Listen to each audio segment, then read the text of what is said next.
पृथ्वी को कौन घुमाएगा? किससे घूम रही पृथ्वी? लॉजिक दो कुछ। कहां से घूम रही पृथ्वी? किसके कारण से घूम रही? कौन घुमाने वाला है? कुछ बताओ तो। हवा घुमा रही है? कौन घुमा रहा है? हवा का घूमना है तो फिर हवा तो हमेशा अपनी डायरेक्शन बदलती रहती है। कभी पूरब से हवा चलती, कभी उत्तर से हवा चलती, तो कभी पृथ्वी इधर घूमेगी, कभी उधर घूमनी चाहिए। क्या घूमता है? कौन घुमाता है? अगर कोई पृथ्वी को, और जिसकी भी स्पीड बताई जाती है लाखों किलोमीटर में, वो इसकी जो है स्पीड से घूम रही है, इतनी स्पीड से अगर कोई चीज घूमेगी तो उसके आश्रित रहने वाला जो जल होगा, समुद्र होगा, उनका पानी कहाँ जाएगा?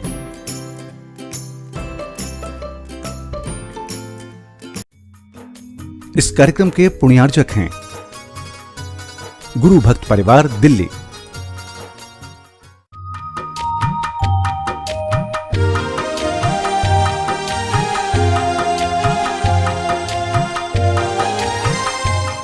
ओम अरहम नमः। अरहम 40 के 8वें दिन में आप सभी का स्वागत है। आचार्य गुरुवंशी विद्यासागर जी महाराज की जय। अरहम श्री प्रणम मिसागर जी महाराज की जय। आज हम मंत्रराज अरहम का पदस्थरण ध्यान करेंगे। कमर सीधी रखें, गर्दन सीधी रखें, आंखें बंद रखें। ज्ञान मुद्रा के साथ अपने दोनों हाथों को अपने घुटनों पर रखें। अपनी श्वास पर ध्यान दें। अपने चेहरे पर ध्यान लाएं। नाक के छिद्र पर ध्यान लाएं। आंखों के पास ध्यान लाएं।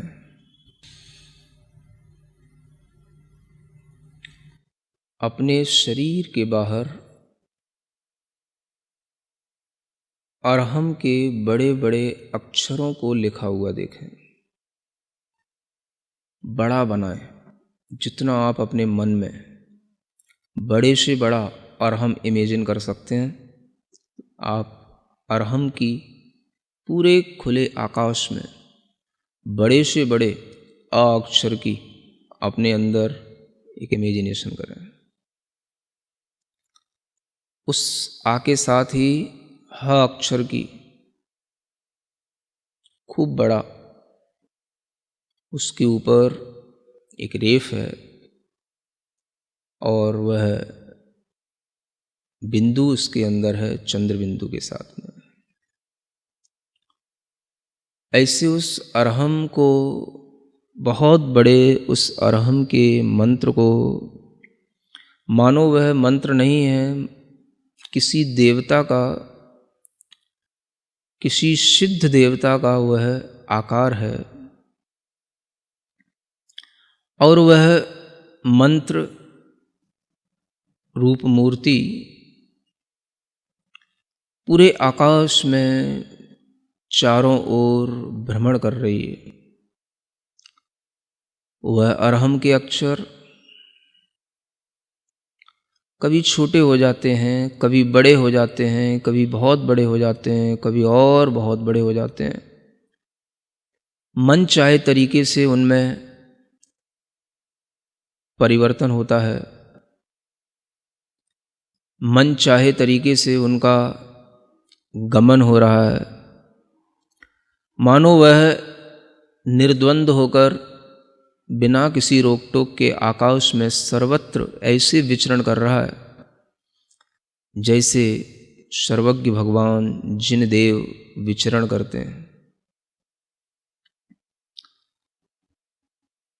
कोई भी उस मंत्र शरीर को रोकने में समर्थ नहीं है।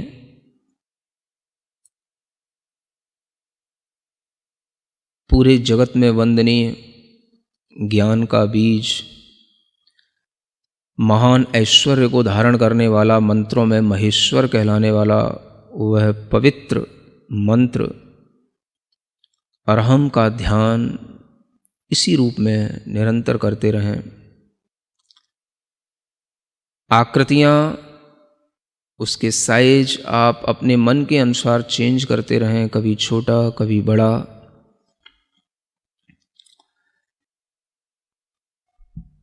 अपनी श्वास पर ध्यान लाते हुए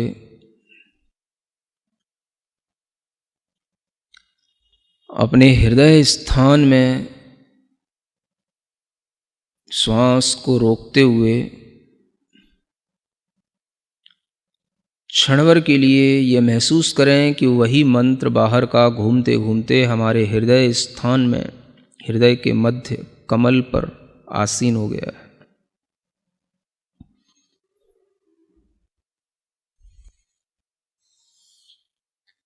गहरी लंबी एक श्वास लें और उस श्वास को रोक के रखें। कुंभक के रूप में उस श्वास को रोक कर रखें और जहाँ जहाँ आपको जोर देने की ज़रूरत पड़े वहाँ वहाँ पर आप कुंभक कर लें। अगर ये श्वास धीमे धीमे छूटती भी जाए तो आसानी से छूट जाने दें और जब छूट जाए तो पुनः कुंभक की विधि को अपना लें। धैर्य के साथ बार बार कुंभक करते हुए इस मंत्रराज का ध्यान करना है। सफ़ेद रंग के सुंदर अक्षरों में, चमकते हुए अक्षरों में यह अरहम हमारे शरीर के चारों ओर जो वायुमंडल है उसमें तैर रहा है, आकाश में घूम रहा है।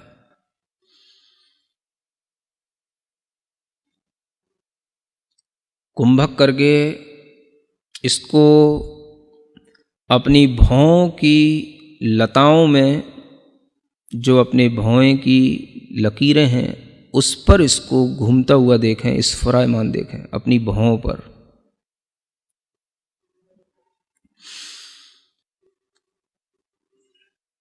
फिर से कुंभक करें और इस कुंभक के साथ में इसी अरहम को अपने मुख कमल में प्रवेश करता हुआ देखें।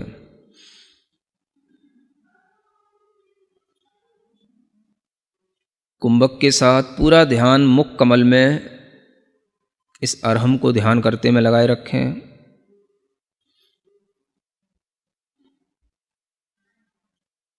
श्वास धीमे धीमे छूट जाती है। फिर से श्वास लेकर कुंभक करें और महसूस करें कि यह तालू के छिद्र से गमन कर रहा है ऊपर की ओर अरहम। जब ये ऊपर तालु छिद्र से गमन कर रहा है तो उस समय पर एक अमृत का झरना जल की तरह झरता है।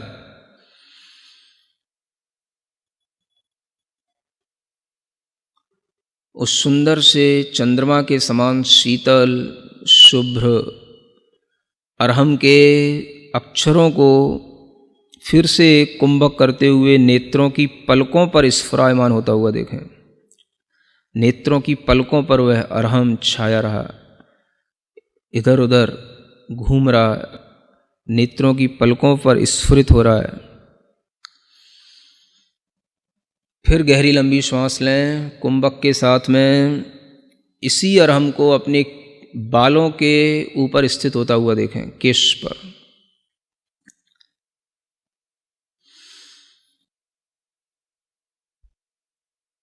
पुनः फिर श्वास गहरी लंबी लेकर के उस श्वास को रोकें और पूरा अरहम पर ध्यान देते हुए उस अरहम को ज्योतिष मंडल में घूमता हुआ देखें। घूम रहा है ऊपर आकाश में, जहाँ सितारे हैं, चंद्रमा है, सूर्य है, उस ज्योतिष मंडल की हर एक तारे के पास में हर एक चंद्रमा, अनेक सूर्य हैं, अनेक चंद्रमा हैं, एक राजू तक फैले हुए असंख्यात सूर्य चंद्रमा, असंख्यात तारे, उन सब के बीच में निराबाद घूम रहा है। इस अरहम की शक्ति, अरहम का प्रकाश चंद्रमा से भी बढ़कर के है। चंद्रमा के विमान के समक्ष आकर के चंद्रमा के समक्ष यह स्पर्धा कर रहा है। बार बार चंद्रमा के बाहरी विमान के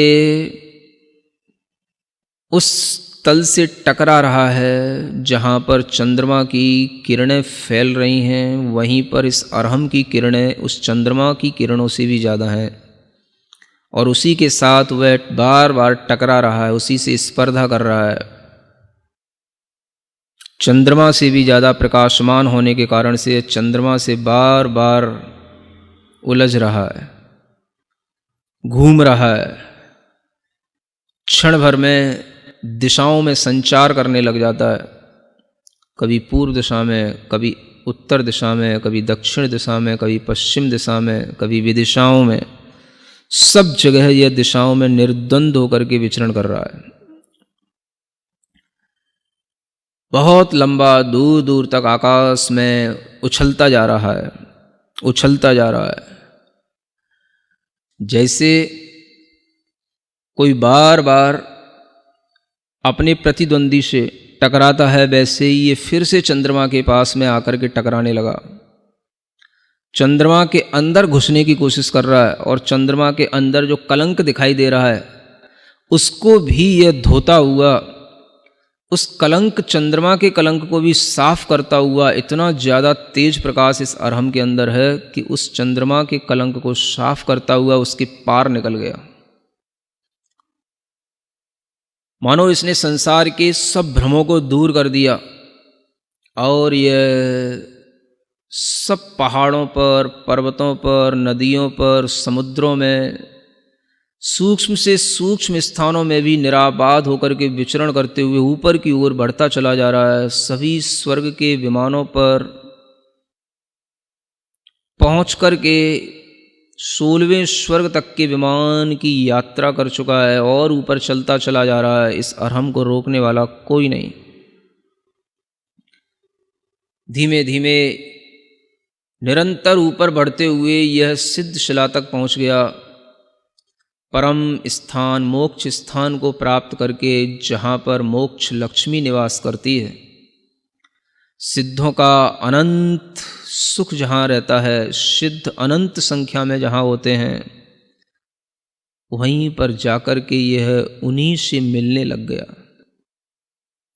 उन्हीं के इर्द गिर्द घूम रहा है। अंदर अंदर एक एक सिद्ध के अंदर अनंत सिद्ध बैठे हैं, सब में यह निराबाद रूप से चलता चला जा रहा है। इसे और किसी की शरण नहीं चाहिए। मानो यह कह रहा है मुझे केवल सिद्ध की शरण ही चाहिए, क्योंकि यह स्वयं सिद्ध स्वरूप है, इसलिए यह सिद्धों की शरण में पहुंचा है। सिद्धम शरणम पव्वज्जामि, सिद्धम शरणम पव्वज्जामि। मानो इसके अंदर से आवाज आ रही है और यह उन सब सिद्धों को पार करते हुए अनंत में समाहित होता चला जा रहा है। अपने मन को उस अरहम के साथ उन सिद्धों में इसी तरीके से लीन करें, इसी कुंभक के साथ फिर से कुंभक करें, श्वास लेकर, रोककर, और अपने मन को उसी सिद्ध शिला में, अनंत सिद्धों के बीच में, अरहम के माध्यम से वहीं पर एकाग्र करें। निश्चल रूप से अपने मन को दृढ़ करें। धीरे धीरे महसूस करें इस अरहम के अंदर से अ अक्षर निकल गया है, विलीन हो गया है, आकाश में कहीं घूम गया है।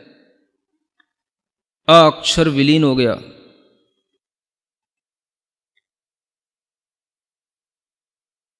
धीरे धीरे देखें, जो हा है उस हा के नीचे एक रीकार है, ऊपर रेफ है, चंद्र बिंदु है। धीमे धीमे महसूस करें इस मंत्रराज का जो बिंदु है, अनुस्वार से वह रहित हो गया है।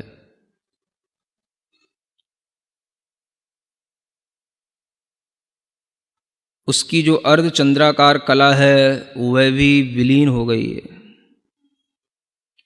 नीचे का रेफ, ऊपर का रेफ दोनों निकल गया।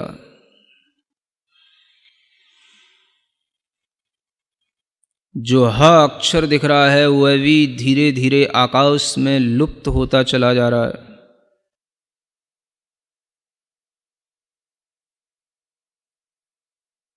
कुछ भी उच्चारण के योग्य नहीं बचा।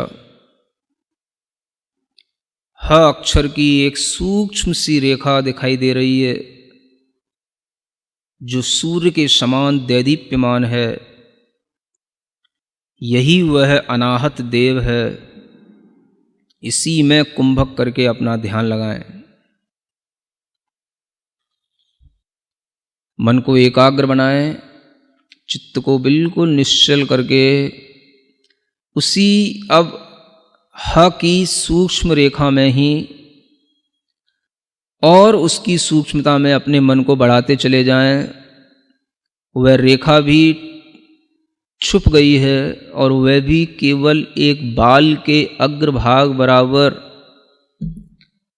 पॉइंट रह गया है। बस उस पर ही हमारा मन टिक गया है। उस पर अपना ध्यान लगाएं। उस सूक्ष्म से पुनः स्थूल की ओर आने की कोशिश करें। अवयवों को जोड़ते चले जाएं।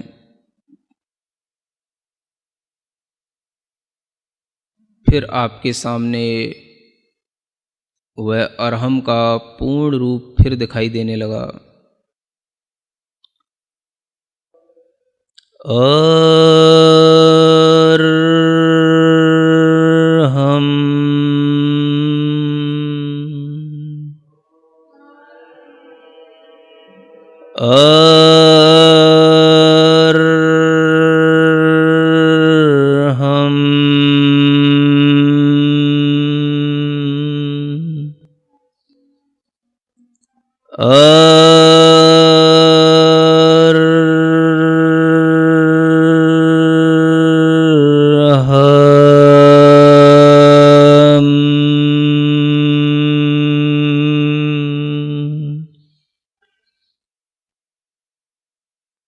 सिद्ध आत्माओं में और मेरी आत्मा में कोई अंतर नहीं।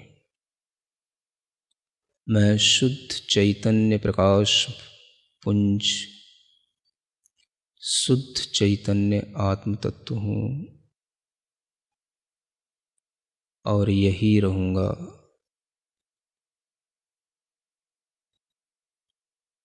अपने दोनों हाथ घिसकर अपनी आँखों पर रखें। ओम अरहम परम शांति। अरहमशी ने सच ही लिखा है। अरहम ही जे ज्योति है, अरहम अरहत सिद्ध, अरहम साधु मंगलम, अरहम लोक प्रसिद्ध जगत में, अरहम लोक प्रसिद्ध।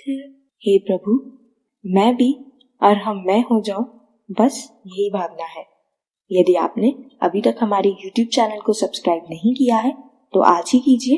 अरहम ध्यान योग के नाम से कल के सत्र में हम एक ऐतिहासिक क्षण का अनुभव करेंगे जब दिल्ली के लाल किला पर 15,000 लोगों ने सामूहिक अरहम ध्यान योग किया। तब तक के लिए सभी को जय जिनेंद्र।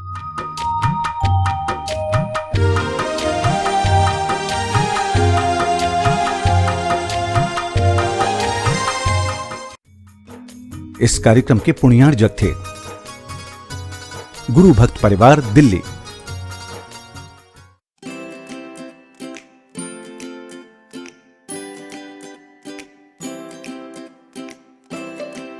पृथ्वी को कौन घुमाएगा? किससे घूम रही पृथ्वी? लॉजिक दो कुछ। कहां से घूम रही पृथ्वी? किसके कारण से घूम रही? कौन घुमाने वाला है? कुछ बताओ तो। हवा घुमा रही है? कौन घुमा रहा है? हवा का घूमना है तो फिर हवा तो हमेशा अपनी डायरेक्शन बदलती रहती है। कभी पूरब से हवा चलती, कभी उत्तर से हवा चलती, तो कभी पृथ्वी इधर घूमेगी, कभी उधर घूमनी चाहिए। क्या घूमता है? कौन घुमाता है?